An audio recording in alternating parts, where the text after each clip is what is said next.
Okay, thank. Whatever we have from the county, correct? Add on the stuff we've been reading. Hello. Okay. Testing. All right. Thanks for having me. My name is Don Weber. I'm the property tax director for Onondaga County. Just tell you a little bit, I guess, about myself before I get started. The county since 2012. My office is the one that coordinates the town assessors, tax collectors, and school business officials, print tax bills, and kind of don't directly oversee the assessment process, but kind of coordinate things throughout the county. So, and I'm here tonight to talk a little bit about 3 different property tax exemptions y'all have been mulling over, I think, for probably some time. And before I dive into that, I wanted to just talk briefly about how property taxes work, because I've been doing this for what I feel like is a long time now, and I hear the same question all the time from people who have been paying taxes for 30, 40, 50 years, and they don't understand how it works. So we're here to talk about property tax exemptions, but one of the common misconceptions I hear all the time is that, just give it to them. It's just a discount. It's like a coupon. I think we would all agree that seniors, firefighters, and veterans really shouldn't have to pay or should receive some sort of discount on their property taxes, right? But there is a cost to it because property taxes are a zero-sum game. It's kind of like if we were going to order pizza and we needed $100 from everybody in the room, we couldn't say some group of people are going to pay less without everybody else having to pay a little bit more, right? You got to get all the money that you're setting out to get. So if one group pays less, it's not like we just raise less money, we spend less money. The pizza costs what it costs. It's got to come from somewhere. So if one group of people pays less, everybody else has to pay more. And that's really what we're talking about today. So trying to estimate what that impact might be.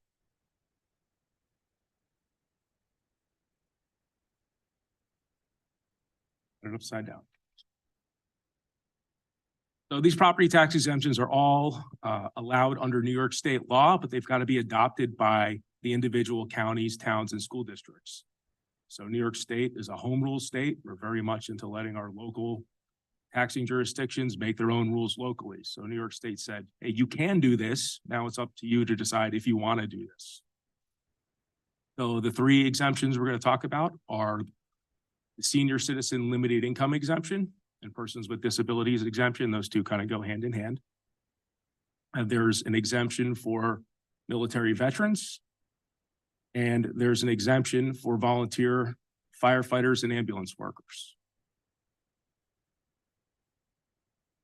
And we're going to take them in that order: senior citizen and disabled persons.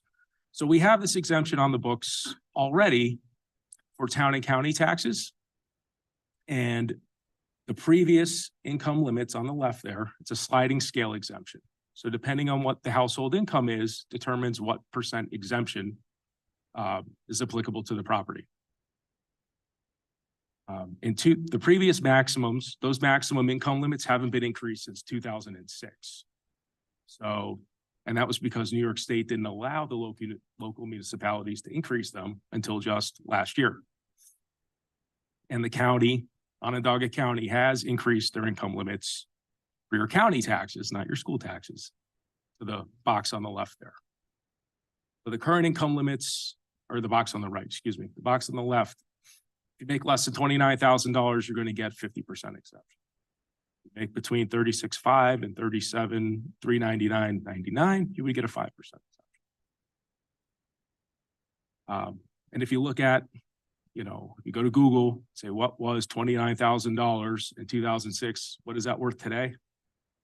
And I'll probably take a guess, probably right about $50,000. So they pretty much adjusted that for inflation and moved it forward and allowed our local school districts, towns, and counties to adopt the new higher income limits. Well, what does that really mean? It means that more people are going to qualify, right?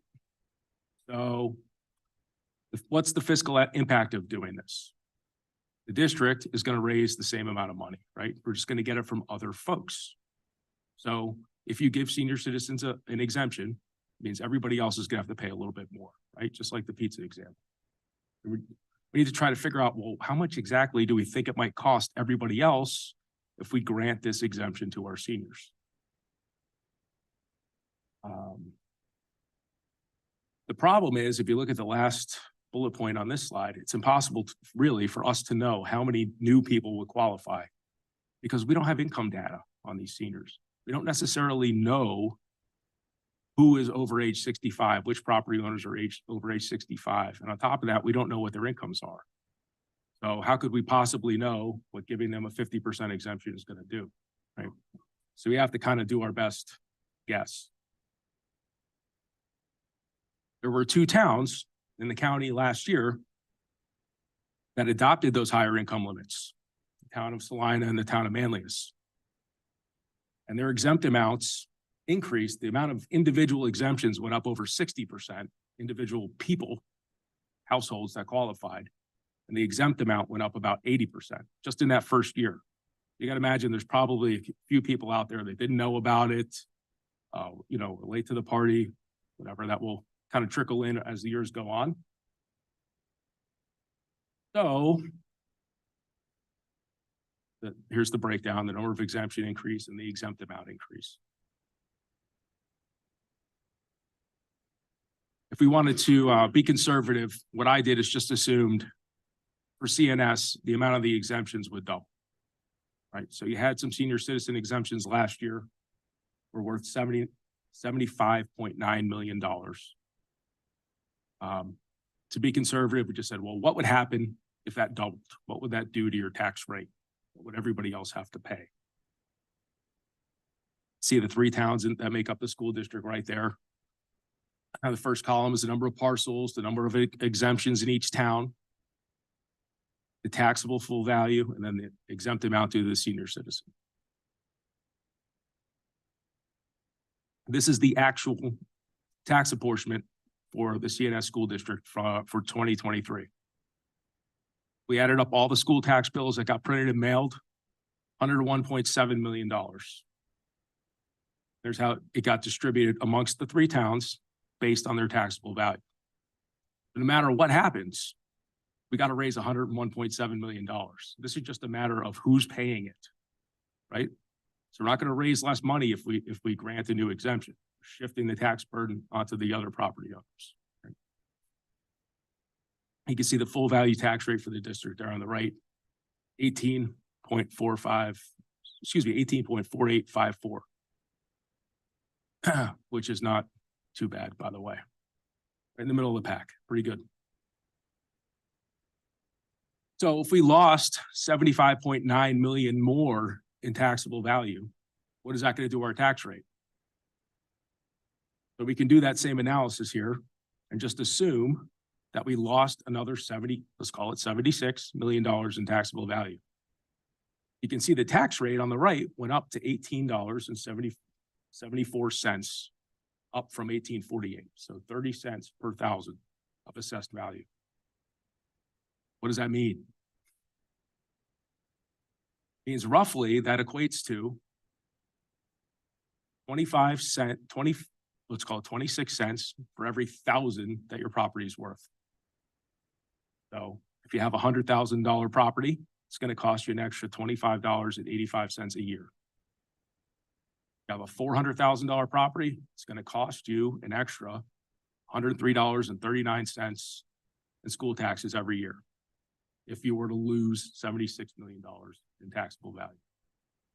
That's assuming that's accurate, right? It's kind of a guess, but that's my best guess, and I'm the closest thing to an expert we have. So I'm open. I'll take suggestions for next time. Anybody have any questions? If anybody has any questions, we go stop. Yeah, please. Yeah. What income?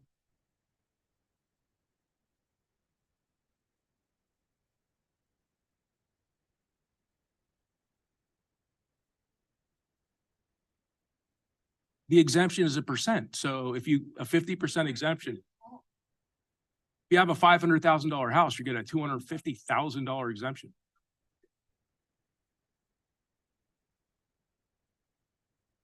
You'd be, well, all right.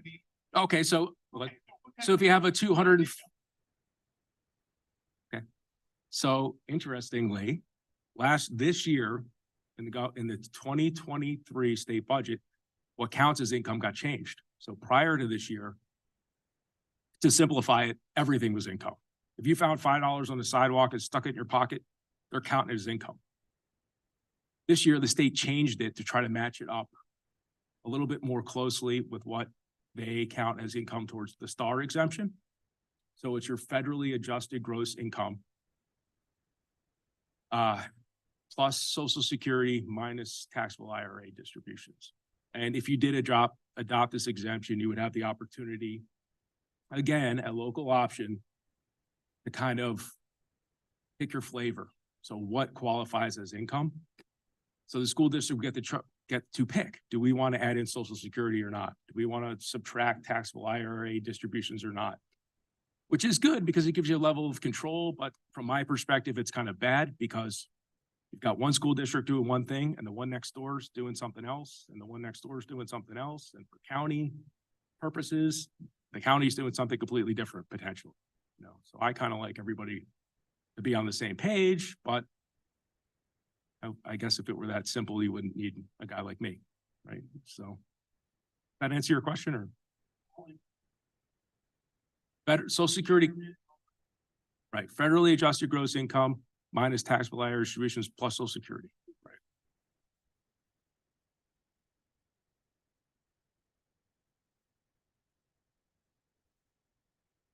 right? Now you're using federally adjusted gross income as the base going forward, right? Right. Yep. Sure.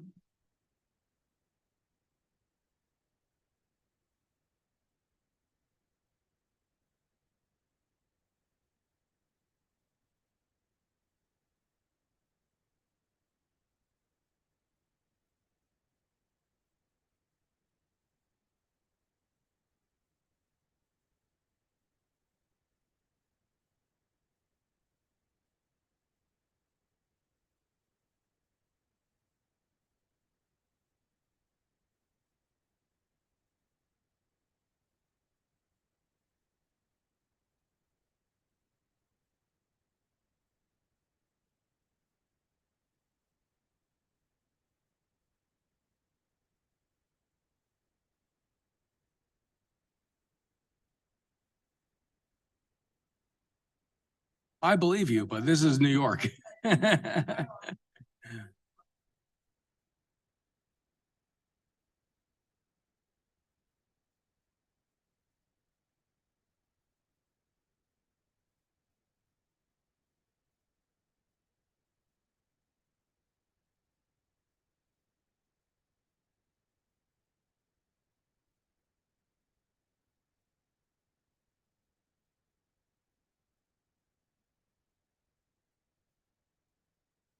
I'm sure quite a few people have, and I'm sure the Veterans Administration pays an awful lot of attention to that. But because everything we do with property taxes is kind of set by New York state law, those are the guidelines we operate under, and we don't have the ability to go say, well, hey, they do it this way in Texas, you know, so we're going to do it that way. They would have to change the law at the state level to allow us to do that.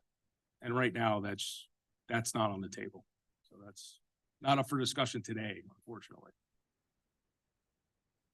Yes, sir.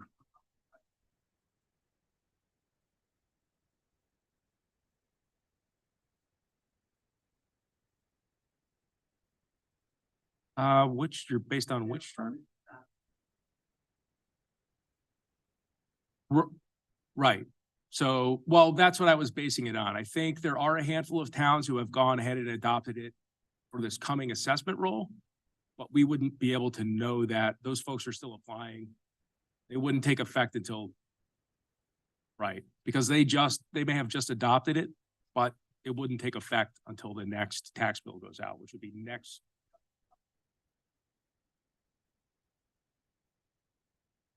Right. So in terms of municipalities that had adopted it so that we could actually study what happened, those are the only two.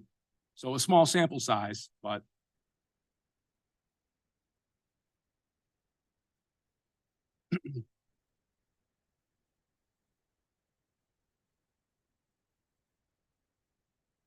I don't know of any that have increased their limits yet. So I think they're all kind of talking about it right now. In order for it to apply to your next school tax bill, and this is true of any exemption, would have to be in place prior to March 1st. What we call taxable status date in the state of New York.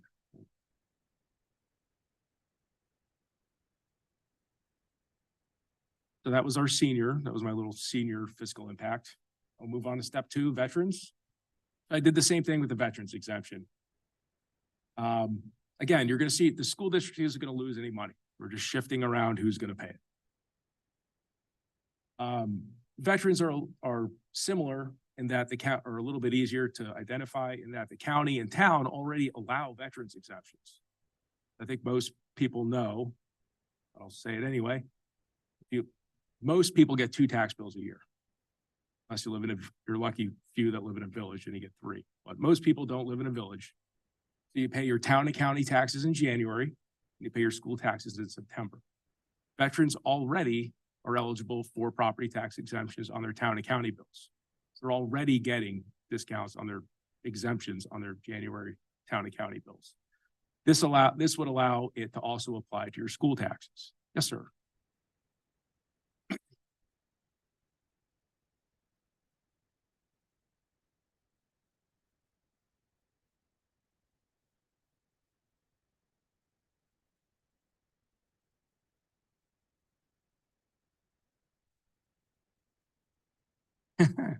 Property taxes are an old game. Most of our real property tax laws were written long before computers were a thing. That's kind of a sad excuse, but it's just how the system works. So we have in New York State what's called taxable status date, March 1st.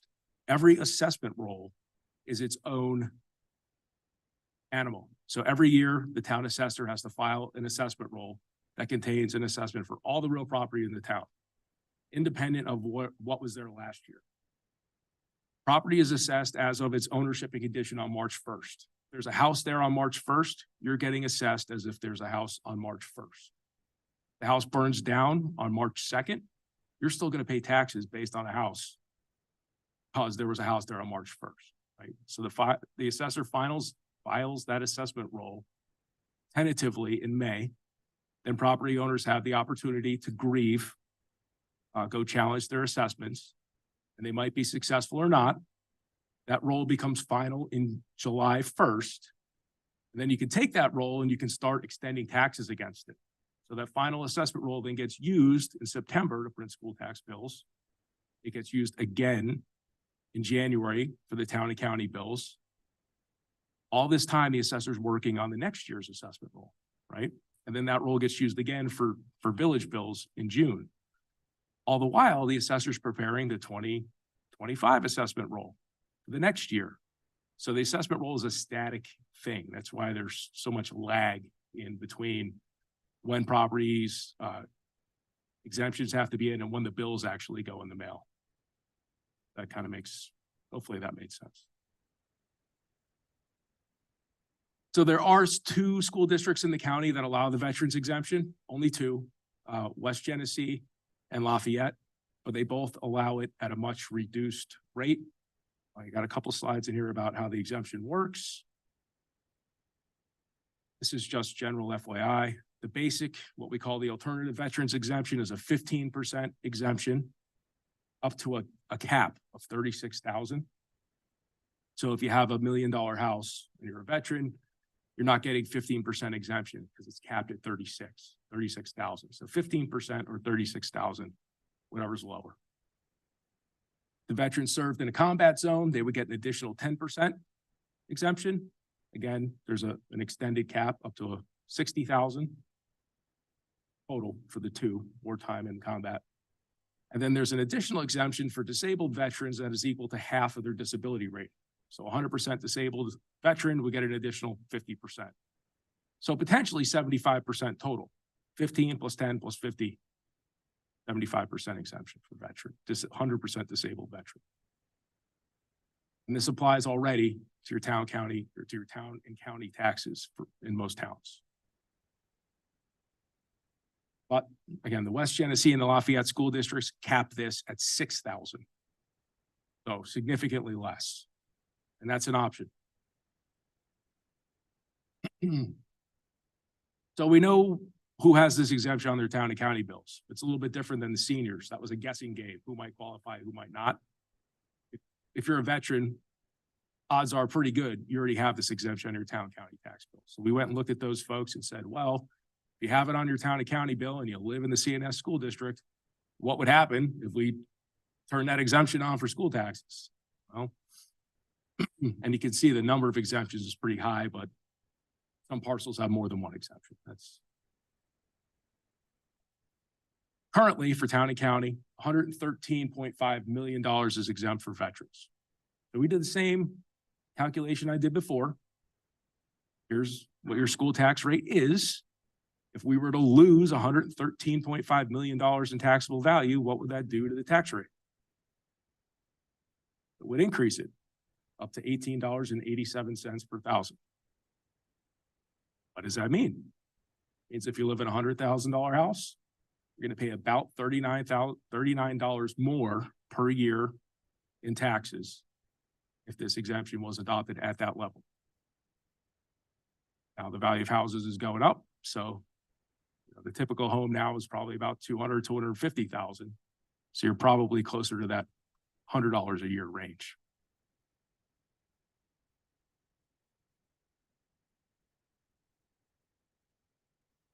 Questions? No. All right, keep rolling. So the third exemption is for volunteer firefighters and ambulance workers. There was an exemption on the books already in New York State, but the exemption was pretty pitiful, in my opinion. It allowed for up to a $3,000 exemption in property taxes. So if you had a $100,000 house, you were getting $3,000 off. You were paying taxes on $97,000. Almost not even worth having. And in fact, many firefighters don't have the property tax exemption because there's an income tax credit that's also not terribly generous, but a little bit better than this. So many of the firefighters take that instead. The new law allows for up to a 10% exemption for volunteer firefighters and ambulance workers. In New York State, most firemen, firefighters are volunteers. The only people who are paid firefighters are cities. So if you're in the city of Syracuse, that's your job. You get a paycheck, you're a firefighter. Anywhere else in the county, those are people who are doing it just for public service. They want to be firefighters, they want to help the community. And we're seeing enrollment go down, and New York is hoping that this will entice some folks to join the fire department and become volunteers and give back to the community. So we went and looked who has the exemption already. There's 106 folks on the books in the school district with the previous exemption that might be selling it a little bit short. Like I said, some of those people may not have applied because the exemption was fairly low. Right? So $370,000 in exemptions. What would happen if you lost an additional $1.6 million in value? So I went and looked at those people that had it, and I said, well, what are their houses assessed for? What if we knocked 10% off of all of them? What would that do to the taxable value of the district?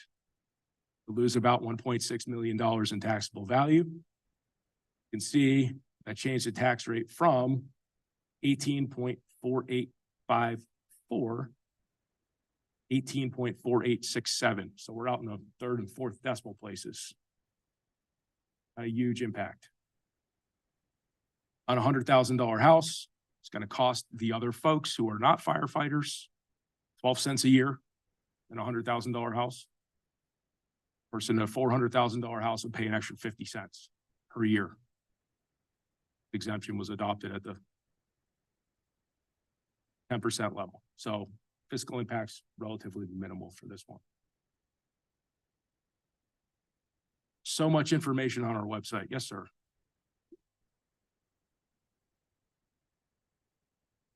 There are agricultural exemptions for farmers. Yes. Yep.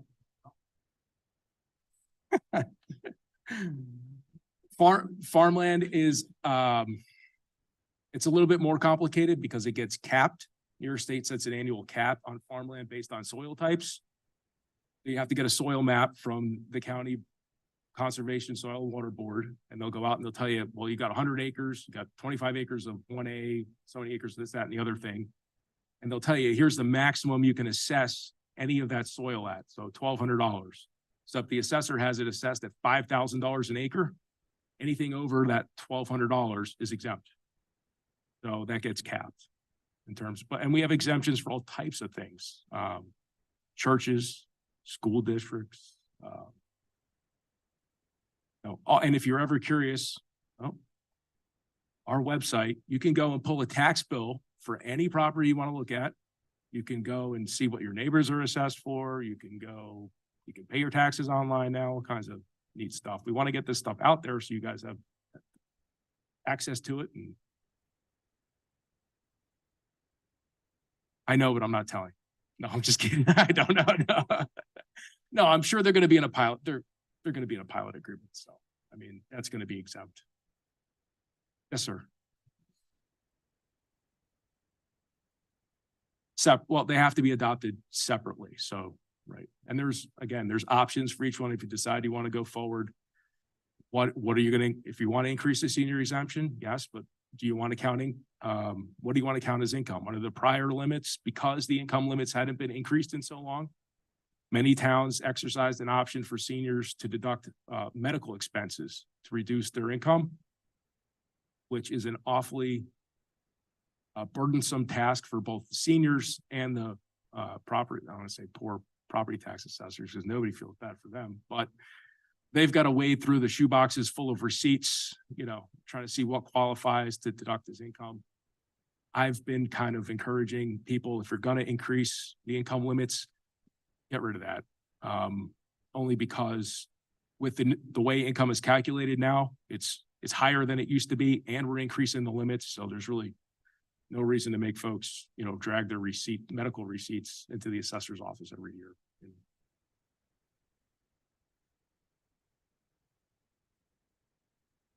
Yes, sir.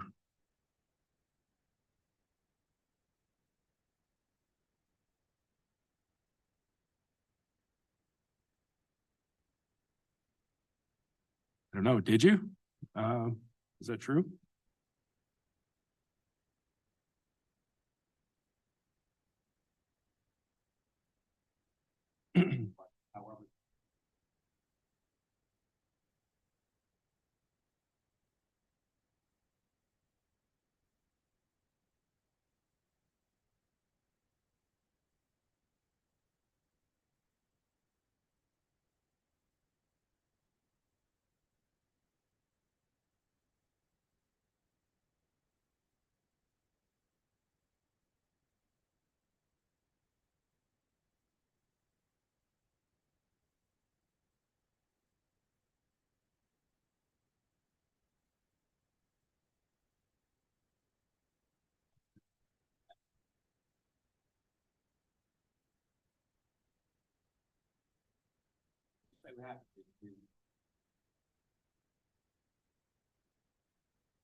But the taxes for the district that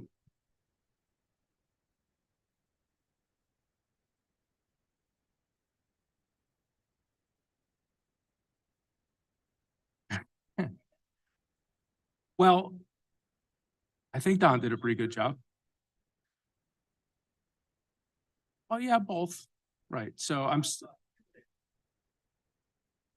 well, I think he did a good job. Okay. Well, I don't know that school taxes in general went up. I think he just said that they went up. No. But an individual property taxpayer's bill can go up for any number of reasons, And right. So we would have to look and see what the tax rate went up, right? So if none of the assessments changed, everybody would see the same increase. But if you have a property owner who put a large addition on their house, right? Obviously, their assessment's going to go up more than all the other properties, so they would pay more. Or if they lost an exemption because their income went up. And we saw,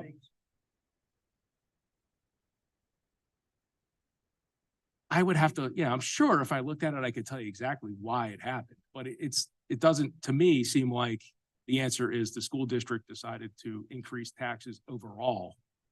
They said they stayed under the tax cap, I believe. We're pretty close to it. Right. So it's how that money gets spread out first between the towns in the district. So there is shifting of the tax burden based on equalization rates. So if the town assessors are not maintaining assessments at 100% of value, New York State's going to do it for you. We don't think your portion of the town is worth 5 billion. We think it's worth 6 billion. So you're not at 100% of value, really at 90. That's how the share, see that column, the spread there? The amount of that total levy, 101.7 million, is based on the full market value that New York says that portion of the town and the school district is worth. So if they're saying one town is appreciating at a faster rate than another town, then that town's share of the tax burden is going to increase from year to year. That could be what happened. And I don't have that all memorized. I know you think I'm good, but I'm not that good. Like that's what I tell people. Right? But we could always dig farther. If you have a specific question about a specific property, mistakes happen. It could have been, any number of things, and fix that type of stuff. But